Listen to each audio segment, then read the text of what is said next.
रात इतनी शांत थी कि समुद्र की हर लहर मानो किसी अनदेखे वादे की धीमी धुन बनकर जहाज की लकड़ी से टकरा रही थी।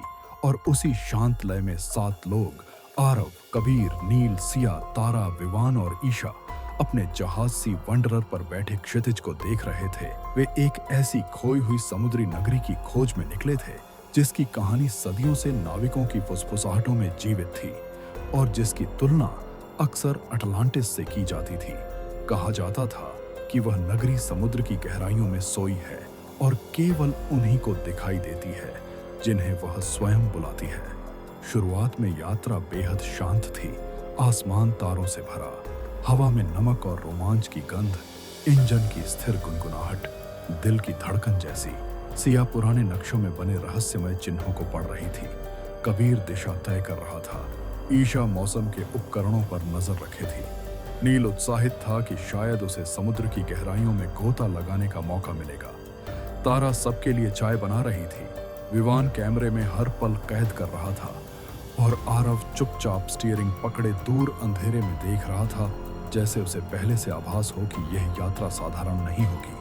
आधी रात के बाद हवा अचानक ठंडी हो गई, इतनी ठंडी कि सांस लेते समय फेफड़ों में बर्फ उतरती महसूस हो।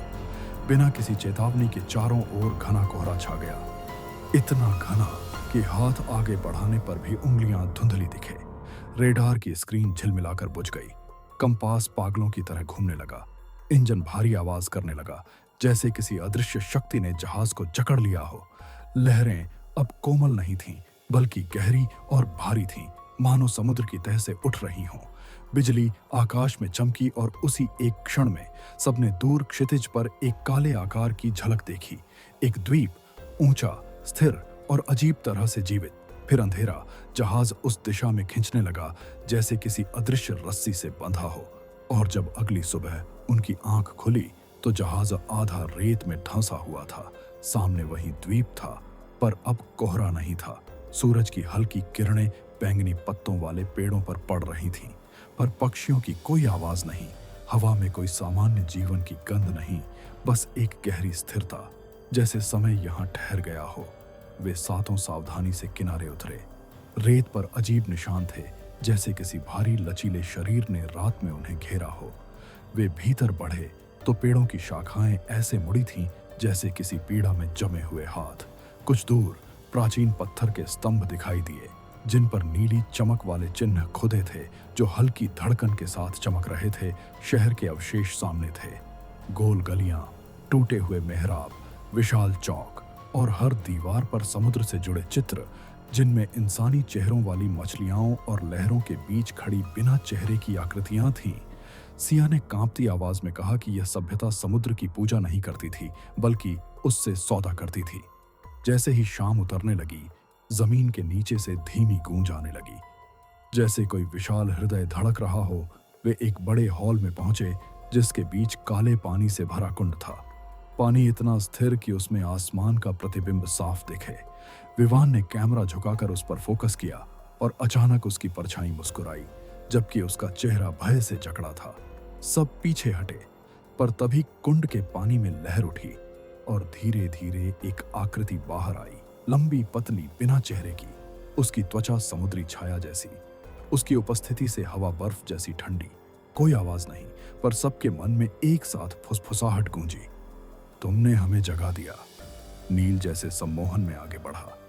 तारा ने उसका हाथ पकड़ना चाहा, पर वह आकृति बिना छुए उसे घेर चुकी थी। उसकी त्वचा पर सफेद नमक जैसे निशान उभरे। उसकी आंखें फैल गईं और कुछ ही पलों में वह निर्जीव होकर जमीन पर गिर पड़ा। बाकी 6 लोग जड़ हो गए। चीख गले में जम गई। आकृति कुछ पल स्थिर रही, फिर पानी में विलीन हो गई, जैसे कभी थी ही नहीं। पर शहर बदलने लगा।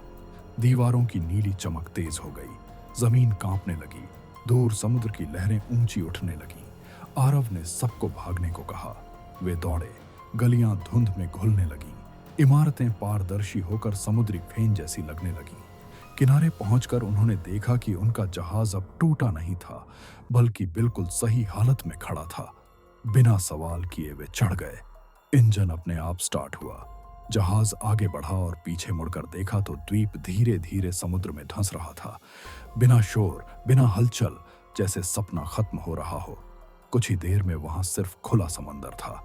रेडार फिर काम कर रहा था, कंपास स्थिर था, सूरज सामान्य चमक रहा था, पर डेक पर नमक से बना अजीब चिन्ह चमक रहा था जो पहले नहीं था। रात को जब वे चुपचाप आगे बढ़ रहे थे तो लहरों की आवाज फिर से लोरी जैसी लगने लगी। किसी ने नील का नाम नहीं लिया, पर सबके मन में उसकी छवि थी। आरव देर रात तक जागता रहा और उसे लगा जैसे दूर पानी की सतह पर वही बिना चेहरे की आकृति क्षण भर के लिए उभरी, फिर लहरों में घुल गई।